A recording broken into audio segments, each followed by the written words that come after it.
चीजों को अगर आपने सही तरीके से फॉलो कर लिया तो आप अपने पूरे क्लास में कैसे बंदे बन जाओगे, जिसकी एक अच्छी खासी फिजिक होगी, उसका टाइम मैनेजमेंट क्लास के दूसरे स्टूडेंट से बेहतर होगा, साथ ही वो पढ़ाई में भी बहुत अच्छा होगा। इन चीजों से आप अपने क्लास के 99% लोगों से आगे निकल जाओगे और फ्यूचर में भी आपको सक्सेसफुल होने से कोई भी नहीं रोक सके। बताइए, मैं ये नहीं कहूंगा कि लास्ट वाला पॉइंट इंपॉर्टेंट है, बिकॉज इंपॉर्टेंट पूरी वीडियो है एंड आई होप कि आप मेरी इस वीडियो को एंड तक जरूर देखोगे। सबसे पहले हम अपने फर्स्ट पार्ट में आते हैं, जो है स्टडी। स्टडी आपकी लाइफ का इतना ज्यादा इंपॉर्टेंट पार्ट है जिसे आप कभी सोच भी नहीं सकते हो। ज्यादातर बंदे जो मेरी इस वीडियो को देख रहे हैं वो अभी अपनी टीनेज में ही होंगे और आपको पढ़ाई अभी सिर्फ अपनी लाइफ का एक बोझ लग रहा होगा, जिससे आप बस पीछे छुड़ाने के बारे में ही सोचते रहते हो। लेकिन ये सिर्फ आपकी दिक्कत नहीं है, इवन थाउजेंड्स ऑफ स्टूडेंट्स भी यही सोचते हैं। इस टाइम पढ़ाई आपको एक बोझ लग रही होगी, बट बिलीव मी कि ये फ्यूचर में आपके कितने ज्यादा काम आएगी। But in gen ji generation के लोगों ने हमारे दिमाग में ये भर दिया है कि पढ़ाई बहुत ही ज्यादा बोरिंग चीज होती है और ये सिर्फ बोरिंग लोग ही करते हैं। सोशल मीडिया की हर दूसरी वीडियो में ये लोग टॉपर्स को ट्रोल करते हुए मिल जाएंगे, जो कि बहुत ज्यादा गलत है, बिकॉज इनके दिमाग में स्टडी के मोटिव से सिर्फ एक ही बात चलती है कि स्टडी सिर्फ लोग पैसे कमाने के लिए करते हैं या नौकरी को पाने के लिए करते हैं। अगर आपके दिमाग में भी ऐसी कुछ बातें भरी हुई हैं तो आप उन्हें अभी ही अपने दिमाग से निकाल दो। एंड यस, आई नो कि 99% ऑफ स्टूडेंट्स भी यही सोचते हैं। ऐसा सोचना गलत है। हमें ऐसे सोचकर पढ़ाई नहीं करनी चाहिए, बल्कि हमें ये सोचकर पढ़ाई करनी चाहिए कि हम तो स्टडी इसलिए कर रहे हैं ताकि हमारी नॉलेज इंक्रीज हो, हमारा माइंड शार्प हो, हमारी मेमोरी पावर इंक्रीज हो और एट लीस्ट हम अपने इस वर्ल्ड के बारे में बेसिक चीजें तो जान ही पाए। बट इन आजकल के क्रिएटर्स और इन्फ्लुएंसर्स ने पढ़ाई को पैसे के साथ जोड़कर आपका पूरी तरह से ब्रेन वॉश कर दिया है। और हाँ, मैं अपनी पिछली वीडियो की तरह इस वीडियो में भी यही कहूंगा कि study is important but not everything. मतलब स्टडी इम्पोर्टेंट तो है बट ये सब कुछ नहीं है। अब आप लोग ये बोलोगे कि भाई अभी तो आपने हमें स्टडी के बारे में इतना ज्ञान पेला है और अब आप ये कह रहे हो, तो अब मेरे भाई मेरी बात बहुत ध्यान से सुनो। मेरे कहने का मतलब बस इतना है कि आप सब कुछ छोड़कर बस पढ़ाई में ही मत लग जाओ, बिकॉज स्टडी इम्पोर्टेंट तो है बट आपका हेल्दी रहना, स्वस्थ रहना उससे भी ज्यादा इम्पोर्टेंट है। इसीलिए आपके पास एक सही टाइम मैनेजमेंट का होना बहुत इंपॉर्टेंट है, जिससे आप अपनी सभी चीजों को सही से मैनेज कर सको। और यही है हमारा सेकंड पार्ट। एक अच्छे टाइम मैनेजमेंट से आप वो सभी चीजें कर सकते हो जो आप चाहते हो। अपने बड़े बड़े और इम्पोर्टेंट कामों के साथ साथ आप उन छोटे छोटे कामों को भी कर सकते हो जो हमेशा आपसे छूट जाते हैं। एक अच्छा टाइम मैनेजमेंट बनाने के लिए सबसे पहले आपको एक पेपर में उन बड़ी बड़ी और इम्पोर्टेंट चीजों को लिखना है जो आपके लिए जरूरी है और जिसे हर हालत में आपको करना ही करना है। इसके बाद आपको एक सेकंड पेपर को लेना है जिसमें आपको उन चीजों को लिखना है जो आपको करना बिल्कुल भी पसंद नहीं है, जिसे आप रोज करना तो चाहते हो बट उसे कभी कर नहीं पाते हो। अब इन दोनों पेपर्स के कामों को मिलाकर एक लिस्ट तैयार कर लेनी है। टाइम मैनेजमेंट बनाने के लिए सबसे पहले आपको उन कामों को ज्यादा टाइम देना है जो आपके लिए इंपॉर्टेंट है, जिसे करना आपके लिए जरूरी है और जिसे करने में आपको मजा भी आता है। और फिर उन कामों के लिए टाइम निकालना है जिसे करना आपको बिल्कुल भी पसंद नहीं है। शुरू में आपको इन कामों का टाइम थोड़ा कम रखना है ताकि स्टार्टिंग में आपको ज्यादा दिक्कत ना हो। अगर आप स्टार्टिंग से ही उन कामों को ज्यादा टाइम दोगे तो कुछ दिनों के बाद आपको वो काम बोरिंग लगने लगेंगे और ज्यादा चांसेस हैं कि आप उन्हें क्विट भी कर सकते हो। और अगर आप अपने उन कामों को जिन्हें करना आपको पसंद नहीं है उन्हें धीरे धीरे टाइम दोगे तो आपके दिमाग को उन कामों को करने की आदत पड़ जाएगी और बाद में आप उन्हें अपने हिसाब से बढ़ा भी सकते हो। टाइम मैनेजमेंट का सबसे बड़ा एनिमी जो होता है वो है प्रोक्रास्टिनेशन। अब जिन लोगों को इसका मतलब नहीं पता है तो आप किसी काम को करने का सोचते तो हो बट आप उसे स्टार्ट नहीं कर पाते हो। इसी चीज को प्रोक्रास्टिनेशन कहते हैं और इसे बीट करने के लिए हम 5 सेकंड रूल का इस्तेमाल करेंगे। इस रूल में बेसिकली आपके दिमाग में जैसे ही कोई काम करने का थॉट आता है तो आपको उस काम को 5 सेकंड के अंदर ही स्टार्ट कर देना है। आई नो कि ये सच में बहुत ज्यादा मुश्किल है बट आई ऑल्सो नो कि आप लोग ये जरूर कर लोगे, बिकॉज आप लोग मेरी ऑडियंस हो और हम लोग साथ में उन 1% लोगों में से बनेंगे जो फ्यूचर में सक्सेसफुल होंगे। इसीलिए प्लीज यार में ये जरूर बताना कि कौन कौन बेस्ट स्टूडेंट बनने के लिए रेडी है और अगर आपको थोड़ी सी भी फाइटिंग नहीं। और यही हमारा थर्ड पॉइंट है, क्योंकि आप अभी फाइटिंग में बिगिनर हो इसलिए मैंने इस वीडियो में कुछ ऐसे मूव्स बताए हैं जो इजी टू लर्न है और उसे कोई भी सीख सकता है, स्पेशली फॉर बिगिनर्स। और ये सच में बहुत ज्यादा इफेक्टिव है। इस वीडियो में मैं आपके अंदर का फाइटिंग का पूरा डर खत्म कर देने वाला हूँ। अब अभी भी कुछ बंदे ये सोच रहे होंगे कि भाई मेरी तो लड़ाई ही नहीं होती है या फिर भाई मैं इतना स्ट्रांग हूँ कि सबको हरा दूंगा, तो उनके लिए मैं बता देना चाहता हूँ कि स्ट्रीट फाइट किसी को बता के नहीं होती है, ना हमें पता रहता है कि ये कब हो जाएगी और इसमें आप पूरी तरह से फ्रीज हो जाते हो, यहाँ तक के दिमाग भी काम करना बंद कर देता है। वीडियो को शुरू करने से पहले एक इंपॉर्टेंट नोटिस,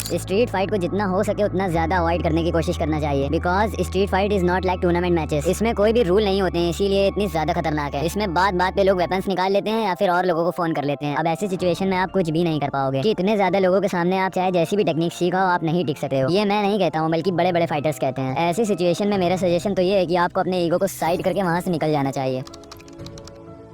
फाइटिंग सीखने के लिए आपको कुछ सिंपल मार्शल आर्ट्स के बेसिक मूव्स आने चाहिए। जैसे सिंपल पंचेस में आपको लेफ्ट पंच या राइट पंच या फिर अपर कट जैसे मूव्स आने चाहिए। आपको फैंसी मार्शल आर्ट्स मूव्स को अवॉइड करना चाहिए क्योंकि वो सिर्फ मूवीज में ही अच्छे लगते हैं। एक्चुअल फाइट में वो कभी भी काम नहीं आते हैं क्योंकि एक्चुअल फाइट में आपके सेंसेस पूरी तरह से काम नहीं करते हैं। इसीलिए उस टाइम के लिए सिंपल पंचेस बहुत ज्यादा काम आते हैं। जैसे लेफ्ट पंच, राइट पंच, अपर कट जैसे मूव्स बहुत ज्यादा इफेक्टिव होते हैं। ये मार्शल आर्ट के बेसिक मूव्स हैं। अगर आप इसे सही से मास्टर कर लेते हो तो ये बहुत ज्यादा डेडली मूव्स बन जाते हैं। बट अगर आप इसकी प्रैक्टिस नहीं करते हो तो आपको इसे सीखने का कोई भी फायदा नहीं होने वाला है। इसीलिए मैं इस वीडियो में आपको जो भी मूव्स बताऊंगा उससे आपको लगभग 30 डेज से लेकर 90 डेज के बीच में प्रैक्टिस करनी है। इससे होगा ये कि आपको फाइट में ज्यादा सोचना नहीं पड़ेगा और आपके हाथ पैर खुद से ही काम करेंगे। फाइट में आपका काम सिर्फ पंचेस से ही नहीं होगा, आपको कुछ किक्स भी आनी चाहिए, मगर ज्यादा नहीं। आपको सिर्फ 2-3 किक्स ही सीखने की जरूरत है क्योंकि किक्स में पंचेस के मुकाबले ज्यादा पावर होती है। आप इसे 2-3 मूव्स में ही अपने ओपोनेंट को नॉकआउट कर सकते हो। Number 1, side kick. ये कराटे में सिखाई जाती है, बट अगर आपने इसे सही से मास्टर कर लिया तो ये आपका एक डेडली मूव भी बन सकता है। Number 2, round house kick. ये किक भी बहुत ज्यादा इफेक्टिव है और सही जगह पर लगने पर ये ओपोनेंट को नॉकआउट भी कर सकती है। बट अब क्वेश्चन ये है कि फाइट के वक्त हमारी बॉडी फ्रीज क्यों हो जाती है और बहुत से लोगों के तो आंखों से आंसू आने लगते हैं जिससे आप बिना फाइट स्टार्ट हुए ही हार जाते हो। तो ये कोई बहुत बड़ा इशू नहीं है, इसके पीछे एक साइंटिफिक रीजन है। फाइट एक सीरियस सिचुएशन होती है जिसके बारे में आपको ज्यादा नहीं पता होता है, इसलिए इसमें हमारा ब्रेन डर जाता है क्योंकि